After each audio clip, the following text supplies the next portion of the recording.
Béni sois-tu, Seigneur, pour ton amour, pour ta fidélité. Tu es d'une grande fidélité. Ton amour, ta fidélité pour nous est un bouclier et une véritable cuirasse. Gloire à ton Saint-Nom, toi qui nous as permis de vivre ce week-end dans ta présence, sous ta grâce. Je te dis merci, Seigneur, aujourd'hui pour mes frères et mes sœurs, chacun en son endroit, dans son pays. Je bénis ton Saint-Nom de ce que ta grâce les maintient, de ce que ton amour infini les couvre, de ce que ton Esprit Saint, qui est omniprésent, demeure dans leur vie, dans leur cœur, sur leur vie, avec eux. Je te dis merci, Seigneur. Merci parce que pour nous, c'est une grâce toute particulière de parvenir à cette nouvelle semaine. C'est une grâce, Seigneur, de voir ce jour, les premières heures, les premières minutes de ce jour du lundi 15 juin 2020. Et nous voulons t'en remercier. Nous voulons être reconnaissants. Tu es digne de louange, Seigneur.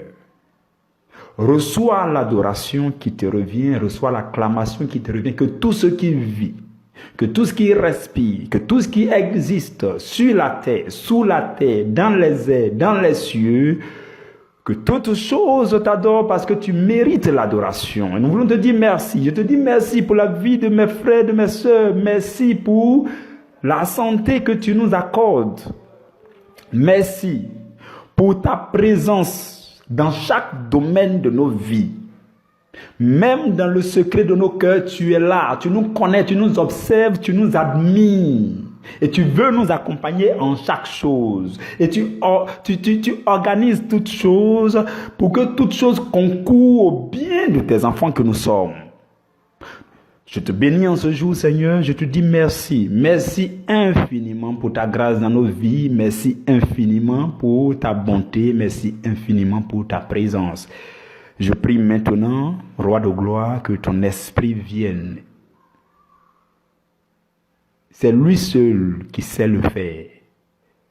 Seul le Saint-Esprit peut te proclamer. Seul le Saint-Esprit peut t'annoncer. Seul le Saint-Esprit peut enseigner nos cœurs à propos de ce qui te concerne. À propos des choses célestes, à propos des principes du royaume des cieux, seul le Saint-Esprit peut nous communiquer ces choses spirituelles-là. Voilà pourquoi nous sommes là, réunis à tes pieds pour recevoir notre part de la nourriture spirituelle. Chacun en fonction de sa situation. En fonction des circonstances présentes de sa vie, chacun vient à tes pieds pour te demander, Seigneur, qu'est-ce que tu en dis? Qu'est-ce que tu en penses? Quelle est ta volonté au sujet de ma vie? Qu'est-ce que tu veux que ma vie devienne maintenant? Seigneur, qu'est-ce que tu en dis? Nous sommes là à tes pieds pour recevoir de toi des choses palpables et pratiques, des instructions pratiques, des révélations profondes qui vont illuminer nos cœurs, qui vont communiquer la vitalité, la force, l'assurance, pour que nous puissions nous lever pour marcher de l'avant, pour faire des exploits à la gloire de ton nom. Voilà pourquoi nous sommes là. Et si nous sommes là, c'est encore par ta pure grâce. C'est la force de ton esprit qui nous permet d'être assidus. Et nous voulons encore être reconnaissants pour cela. Béni sois-tu, Seigneur, à toi toute la gloire pour l'éternité, au nom de Jésus. Amen. Mes frères et mes sœurs dans le Seigneur, nous commençons une nouvelle semaine et le thème, comme cela a été communiqué dans notre programme de la semaine, le thème de cette semaine, c'est l'intimité dans l'amour, ou alors l'intimité avec Dieu dans l'amour. Vous comprenez? Nous allons essayer de nous soumettre au maximum au Saint-Esprit, à la grâce du Seigneur Jésus, pour décortiquer ce thème. De sorte que chaque jour, nous allons avoir un sous-thème. Gardons à l'esprit que le thème général de ce grand séminaire de 7 mois, c'est l'amour divin. Donc aujourd'hui, lundi 15 juin, nous allons démarrer un sous-thème que nous allons méditer aujourd'hui et demain. Parce qu'aujourd'hui, on ne va pas pouvoir épuiser le sous-thème. Donc nous allons y aller sur 2 jours. Le sous-thème, c'est comprendre l'être extérieur et l'être intérieur. Vous comprenez? Lorsque vous lisez la Bible, dans le livre de Marc au chapitre 12, le verset 30 dit « Tu aimeras le Seigneur, ton Dieu, de tout ton cœur, de toute ton âme, de toute ta pensée et de toute ta force. » Mes frères et mes sœurs, quelque chose qu'on ne comprend pas, on ne peut pas mieux connaître. Ce n'est pas possible. Voilà pourquoi souvent, nous-mêmes, on se surprend de certains de nos comportements. L'homme ne se comprend pas souvent. Et de ce fait, l'homme ne peut pas mieux se connaître lui-même. C'est difficile pour nous de nous connaître. Je pense honnêtement que le plus grand souci, le plus grand désir de chaque être humain, c'est d'abord de chercher à se connaître. Parce qu'il arrive qu'on se loupe, nous-mêmes, on se fait des tours, quelque chose vous arrive, vous-même, vous ne comprenez pas. Vous ne vous maîtrisez pas, vous ne vous connaissez pas, parce que vous ne vous comprenez pas. Parce que vous n'avez pas aussi pris du temps pour mieux découvrir ce que c'est que l'être humain. Souvent, on ne s'attarde pas sur ces choses. Nous, on avance dans la vie, Et après, on se rend compte qu'on ne se maîtrise pas. On se rend compte que souvent, nous-mêmes, on se joue le tour. Le corps te joue le tour, le cœur te joue le tour, le cerveau. Bon, en tout cas, tu n'arrives pas à te comprendre. Donc, ce qui serait commode et que nous sommes en train de faire maintenant, c'est de prendre du temps pour mieux connaître ce que c'est que l'être humain. Et regardez ce que dit le verset que nous venons de lire. La Bible dit, tu aimeras le Seigneur ton Dieu de tout ton cœur, de toute ton âme. Le cœur et l'âme font partie de l'être humain.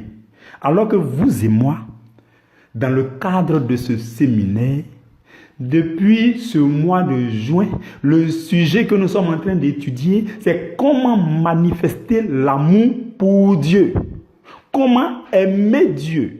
Et ce verset nous dit qu'on doit aimer Dieu de tout notre cœur, de toute notre âme, de toute notre pensée et de toute notre force.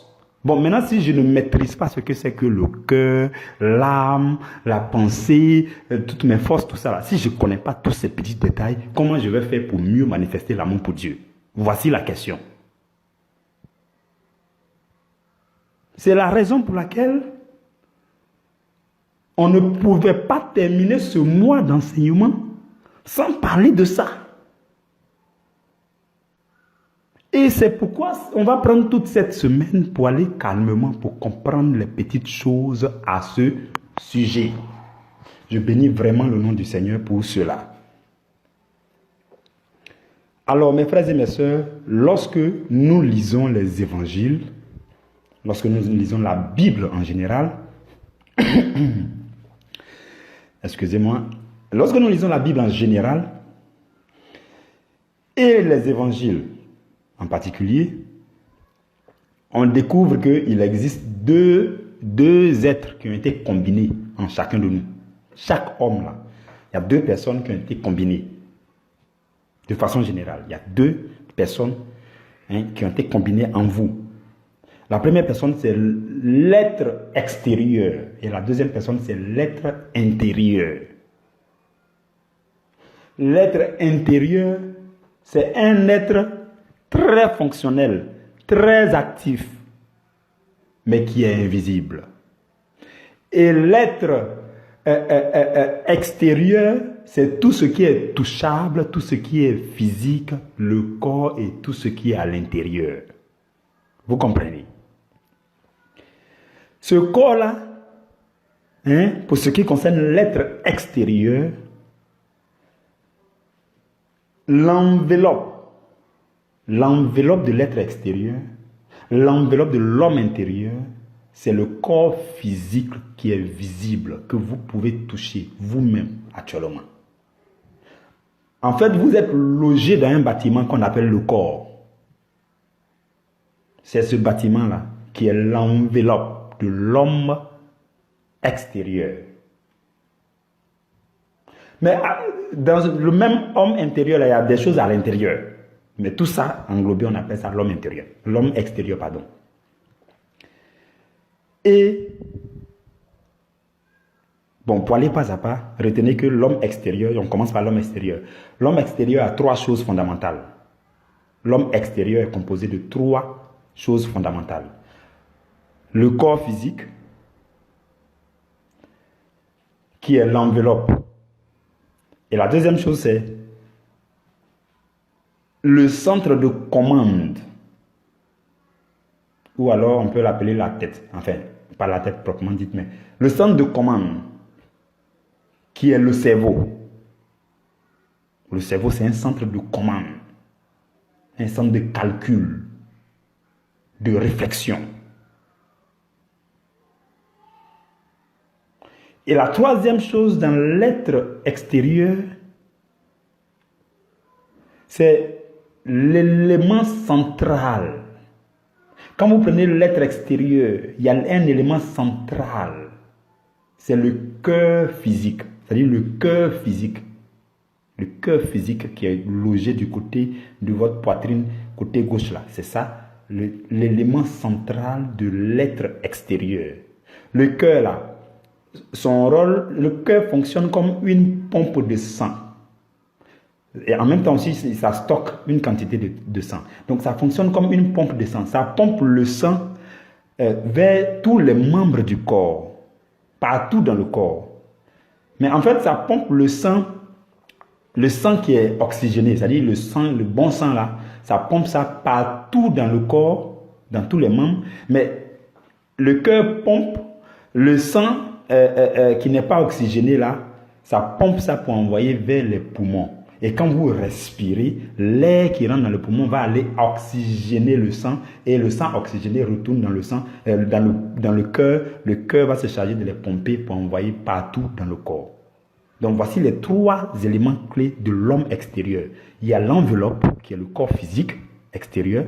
Il y a le centre de commande qui est le cerveau qui se trouve au niveau de votre nuque.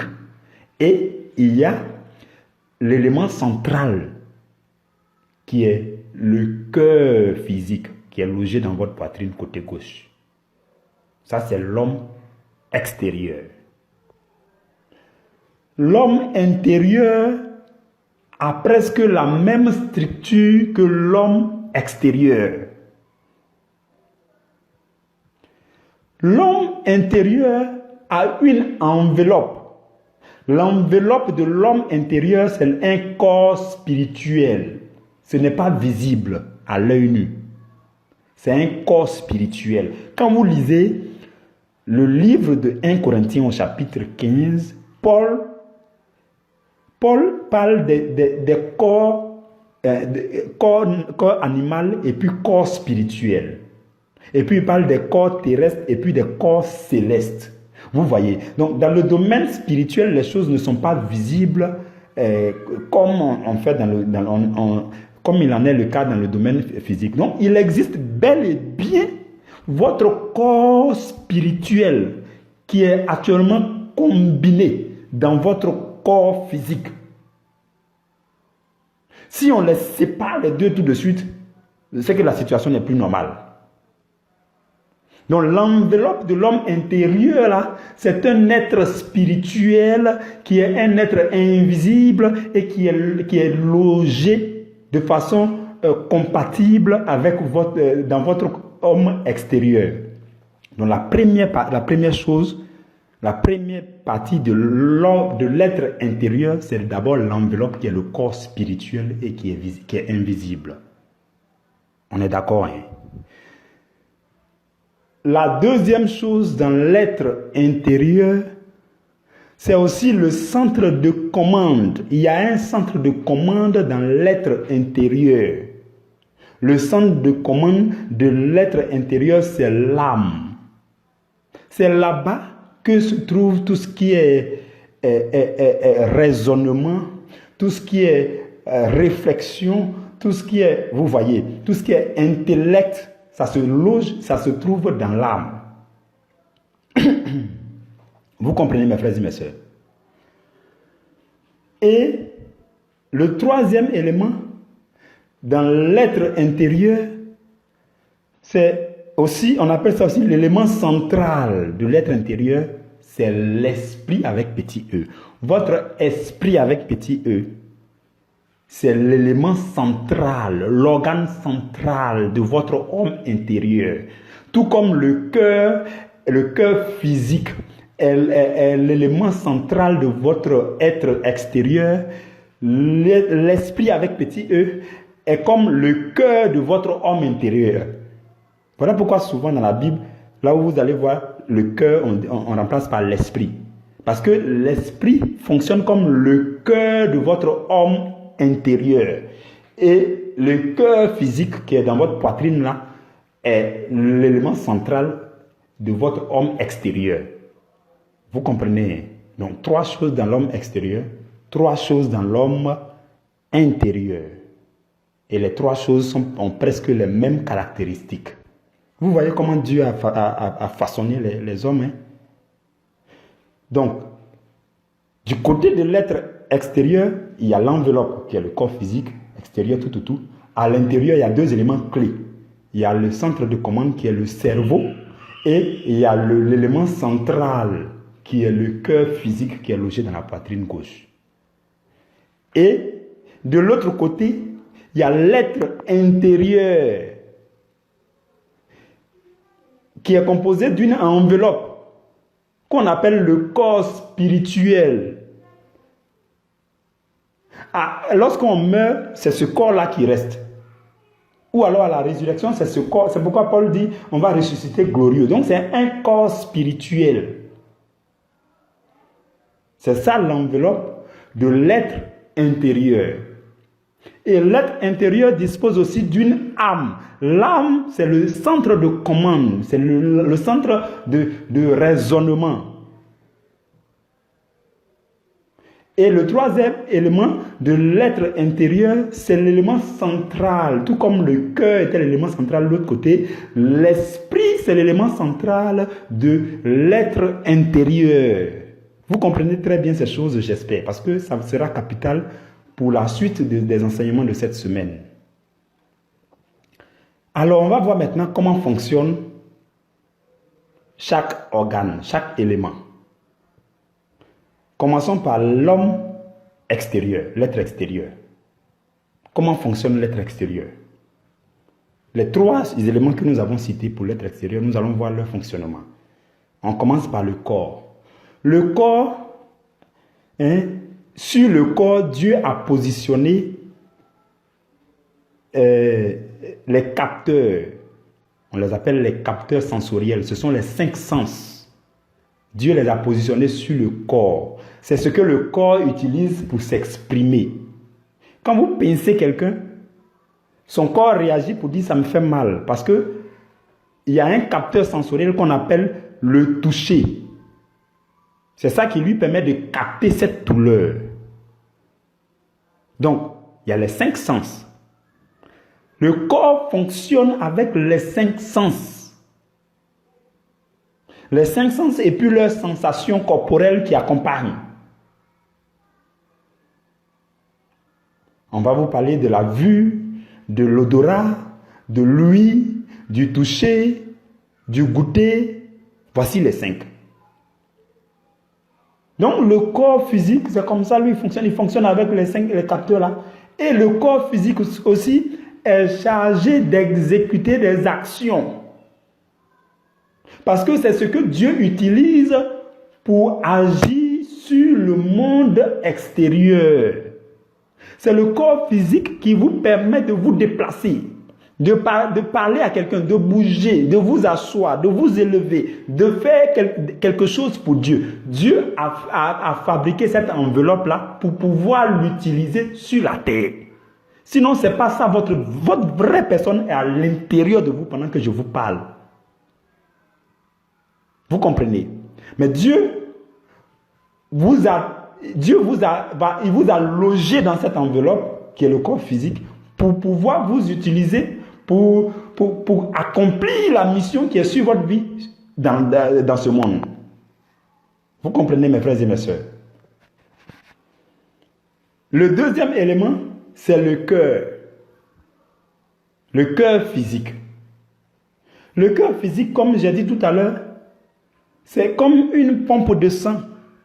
Quand le sang est bon et bien traité, ça pompe pour envoyer dans tous les membres du corps, même jusqu'au niveau de vos doigts, partout. Il pompe le bon sang pour envoyer partout. Et quand le sang n'est pas oxygéné, il pompe ça et puis il envoie ça dans les poumons. Et quand vous respirez, l'air qui va là-bas va aller oxygéner le sang et le sang va retourner dans le cœur qui va pomper encore. Donc le cœur en battant, c'est comme une pompe. Donc c'est comme ça que ça bat, ainsi de suite. C'est comme ça que le cœur fonctionne. Maintenant, ce qui se passe, c'est que dès que le corps perçoit quelque chose, tout de suite c'est transmis au cœur. Donc, lorsque vous êtes en contact avec le monde extérieur, les informations que vous captez là vont jusque dans votre cœur et vous en avez la conscience. Souvent, ces informations sont accompagnées de ce qu'on appelle les émotions. Les émotions, c'est comme des forces motrices. Et ça crée dans votre cœur ce qu'on appelle les sentiments, les émotions. Et puis votre cœur bat. Donc il y a des battements de cœur qui suivent. Et tout cela est organisé pour qu'il y ait un désir puisse s'exprimer dans votre cœur. Ou une volonté commence à naître. Tout ça, c'est dans le cœur. Vous comprenez? Par exemple, quand vous regardez quelqu'un, il y a une information qui rentre dans votre cœur. Souvent, ça peut rentrer brusquement. Et souvent, il y a des jeunes filles qui disent non, il y a eu le coup de foudre. Ne serait-ce qu'à regarder la personne, ou bien des jeunes hommes aussi, ne serait-ce qu'à regarder la jeune fille là, tout de suite, il y a une information qui se transmet jusque dans son cœur. Et il a la conscience de ce qu'il vient de voir. Et cette information qu'il a vue, qui est rentrée dans son cœur là, est venue avec des émotions. Et il a senti quelque chose dans son cœur. Et il y a son cœur qui a commencé à battre différemment. Et il y a une volonté qui commence à naître. Un désir qui commence à naître, ainsi de suite. C'est comme ça que fonctionnent les choses. J'ai pris juste cet exemple. Sinon, tout ce que vous faites chaque jour, c'est comme ça que les choses fonctionnent. Si vous avez soif, l'information va jusqu'à votre cœur. Et parce que vous avez dans votre mémoire, bien, vous avez regardé de l'eau quelque part, ou bien vous êtes souvenu de l'eau quelque part, l'information là va jusque dans votre cœur, et il y a comme une envie qui se crée. C'est comme une petite force émotionnelle, un sentiment dans votre cœur, et vous êtes conscient qu'il faut faire quelque chose, il y a un besoin qui vient de s'exprimer, donc vous commencez à exprimer le désir, il y a une volonté qui naît, et l'information retourne, et puis après vous commencez à exécuter. Le corps exécute encore. C'est comme ça que les choses fonctionnent. La troisième chose, c'est le cerveau. Le cerveau, c'est le centre de réflexion, de calcul, de raisonnement, de l'intellect. Vous voyez, sur le corps, sur l'homme extérieur, voici comment les trois choses-là fonctionnent. Et sur l'homme intérieur, nous allons voir aussi le fonctionnement de ces trois choses qu'on avait citées. On avait cité le corps spirituel, l'esprit et puis l'âme. Le corps spirituel, lorsque vous êtes au contact des choses spirituelles, le corps spirituel, vous avez aussi ce qu'on appelle les sens spirituels. De la même façon que le corps physique a les 5 sens dont j'avais parlé, le corps spirituel a les sens spirituels qui vous permettent de détecter les choses spirituelles. On parlera de révélation, il y a eu une révélation, ou bien il y a une lumière, ou bien il y a eu un flash, ou bien... Donc, en fait, quand vous êtes exposé, ou bien c'est aussi l'entendement. Donc, quand vous êtes exposé aux choses spirituelles, votre corps spirituel, là, capte ces choses spirituelles et les envoie où? Vers votre esprit, qui est la deuxième chose. Et l'esprit qui fonctionne aussi comme le cœur physique qui est dans votre poitrine là, mais du côté de l'homme intérieur, l'esprit fonctionne comme le cœur, et l'esprit commence à en avoir conscience. L'esprit a conscience des choses spirituelles que vous avez détectées avec votre corps spirituel. Donc, l'esprit en prend conscience. Par exemple, quand vous méditez un verset biblique, puisque votre corps spirituel a été exposé à la parole de Dieu, qui est une chose spirituelle, vous entrez en contact avec la révélation qui est derrière le verset. Et dans votre esprit, ce qui se passe, c'est que vous en avez la conscience que quelque chose vient de se révéler à vous. Et souvent, ça se révèle avec puissance. Donc, quand vous découvrez les profondeurs d'un verset biblique, il y a une force spirituelle qui accompagne, ou alors une onction qui l'accompagne. Et il y a une volonté qui se crée. Et il y a un désir de faire quelque chose pour obéir à ce que révèle la parole. C'est comme ça que fonctionne l'esprit. Le langage de l'esprit, c'est la conscience. La conscience des choses qui ont été révélées ou alors des choses qui ont été captées par le corps spirituel. Et l'âme va fonctionner comme le cerveau. L'âme, c'est un centre de décision, de raisonnement, d'intellect. Le langage que l'âme parle, c'est le langage du raisonnement. Un peu comme le cerveau. Donc l'âme et le cerveau travaillent ensemble. Quand il s'agit de réfléchir pour prendre la bonne décision, tout ça se mélange dans l'âme et puis dans le cerveau. Vous comprenez, mes frères et mes sœurs? Donc, l'âme et le cerveau travaillent ensemble. Les deux conjuguent leurs réflexions, les calculs, tout ça. L'intellect, tout ça. C'est comme ça les deux fonctionnent. Maintenant, les activités de l'esprit. L'esprit qui est l'élément central de l'homme intérieur. Ces activités vont se sentir au niveau du cœur qui est l'élément central de l'homme extérieur. Donc souvent, quand votre esprit est en connexion avec Dieu et puis il y a des mouvements dans votre esprit là-bas, tout ça, vous sentez ça au niveau de votre cœur. Dans les activités de votre esprit, un petit E là, ça se sent le plus souvent au niveau de votre cœur. Parce que de la même façon que le cœur est l'élément central de l'homme extérieur, de cette même façon, l'esprit est l'élément central de l'homme intérieur. J'espère que vous comprenez toutes ces choses-là. Il y a beaucoup d'analogies, beaucoup de choses intéressantes, similarités entre tout ce que je suis en train de dire là. Maintenant, je veux terminer par nous dire que tout ça, c'est bien beau. On a dit que l'homme extérieur est composé de 3 éléments clés. Le corps, le cerveau et le cœur. L'homme intérieur est composé aussi de 3 éléments clés. Le corps spirituel, l'esprit et l'âme. Maintenant, ce que je viens de nous dire de façon générale, c'est que il y a l'homme extérieur d'un côté et il y a l'homme intérieur d'un autre côté. Je sais que d'autres vont me poser des questions, mais attendez, je vais nous lire 1 Thessaloniciens chapitre 5, verset 23. Là-bas, la Bible dit que le Dieu de paix vous sanctifie lui-même tout entier, et que tout votre être, l'esprit, l'âme et le corps soient conservés irréprochables lors de l'avènement de notre Seigneur Jésus-Christ. Donc là, on dit que l'homme,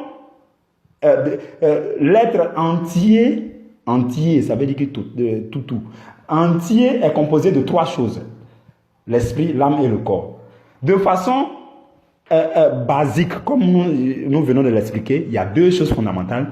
il y a d'un côté l'homme extérieur, d'un autre côté l'homme intérieur. Mais de façon fondamentale, il y a 3 entités clés qui ont été combinées en vous et en moi. C'est l'esprit, l'âme et le corps. Le corps, là, ça fonctionne comme une seule entité en englobant le cœur et le cerveau.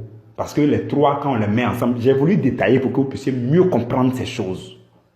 Donc, les 3 là, parce que mine de rien, quelqu'un aurait pu me demander, mais ben, j'ai le cœur physique là, ça fait partie du corps, pourquoi tu les as détachés? Pour que vous puissiez mieux comprendre. Mais quelqu'un allait aussi dire, ben, mais le cerveau là, ça fait partie du corps, pourquoi tu les as détachés? C'était pour mieux vous expliquer. Donc les 3 là, quand on les met ensemble, on les appelle le corps.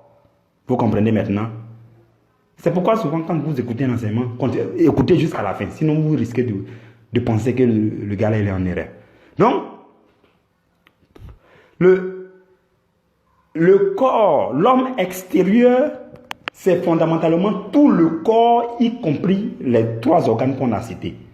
Et quand vous entrez dans l'homme intérieur, puisque l'enveloppe de l'homme intérieur n'est pas visible, on ne va pas tenir compte de ça. Donc, dans l'homme intérieur, fondamentalement, quand on enlève l'enveloppe qui est invisible, là, il reste quoi? L'âme et l'esprit. Voilà pourquoi les 3 éléments clés, les 3 entités clés que Dieu a combinées en vous, en chacun de nous, c'est le corps, l'âme et l'esprit. Le corps, l'âme et l'esprit. Et nous avons vu le fonctionnement de chacun. Nous sommes allés même plus loin pour voir dans le corps le fonctionnement du cerveau, le fonctionnement du cœur. Mais les 3 sont ensemble dans le corps. Nous avons vu aussi le fonctionnement de l'âme. Nous avons vu aussi comment l'esprit peut fonctionner lorsque les choses ont été détectées par l'homme, par le corps spirituel. Nous allons nous arrêter là aujourd'hui et nous allons poursuivre demain. Demain, nous allons essayer de comprendre la liaison entre les 3. Comment est-ce que les 3 combinés travaillent ensemble, tout ça. Vous allez comprendre beaucoup de choses demain. Il y a beaucoup qui vont comprendre demain comment est-ce que du spirituel, on passe au physique. Quel est le lien? Nous allons parler du sang. Et vous allez voir que le sang, c'est la jonction entre le spirituel et le physique. Que Dieu vous bénisse abondamment. Et vous allez voir l'importance du sang. Vous allez voir, il y a beaucoup de choses que vous allez comprendre par rapport au sang. Beaucoup de voiles seront ôtés demain. Donc demain, nous allons terminer notre sous-thème. Que la grâce de Dieu demeure sur vous. Excellent week-end à chacun de vous. Au nom de Jésus. Amen.